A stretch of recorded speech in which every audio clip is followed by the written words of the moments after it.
alors aujourd'hui la vidéo c'est ma vidéo de synthèse du cours de études de la réception, en anglais Audience Research.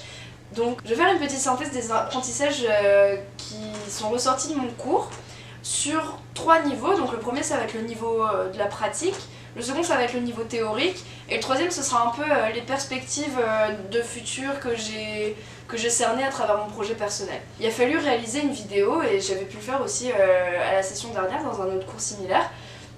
Et je pense que un des majeurs apprentissages que j'ai pu faire c'était trouver le bon contenu à construire et à structurer pour qu'il soit présentable dans une vidéo, à mettre en ligne et aussi à présenter à l'oral par la suite, mais c'est un détail. Donc moi c'était vraiment une première depuis le premier cours avec Dr Strangelove d'éditer des vidéos. Je pense que c'est une technique que j'aurais pas rencontrée aussitôt si j'étais pas passée par ce cours là, puisque c'est le seul cours qui m'a permis de le faire. Donc la structure de l'essai sous vidéo c'est vraiment quelque chose de très riche pour moi, parce que ça m'a appris à couper ce qui est pas nécessaire, trouver le bon contenu, le formuler proprement devant la caméra pour qu'il soit accessible au public. Similairement à l'oral sous une forme de présentation orale devant la classe. Mais voilà, la vidéo c'était quelque chose de pratique que j'ai appris, et j'avais pas appris quoi que ce soit de pratique depuis très longtemps. Sur un autre niveau pratique, on a appris comment faire des notes de terrain.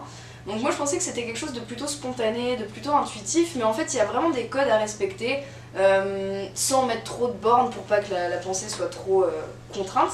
Mais comment observer proprement un phénomène qu'on peut étudier, c'est très important. Comment prendre les bonnes notes, comment bien réagir face aux personnes qu'on observe, comment retranscrire le maximum de ce qu'on a fait comme expérience, c'est aussi nécessaire pour la production de la vidéo.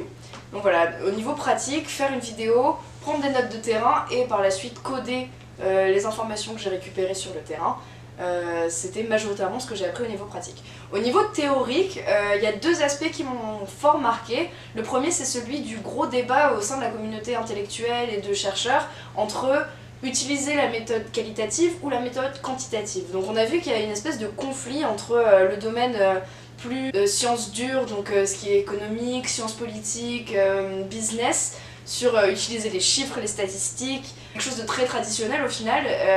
On a vu que c'était majoritairement un domaine qui était marqué par la présence masculine, au contraire du second, où on se base beaucoup sur la mémoire, l'expérience individuelle, tout ce qui tourne autour de l'analyse de contenu moins traditionnel, comme les contenus des commentaires sur les vidéos sur internet. C'est une méthode qui est plus reliée à tout ce qui est ethnographie, sociologie, études culturelles. En fait il n'y a pas de reconnaissance de l'un envers l'autre et de l'autre envers l'un.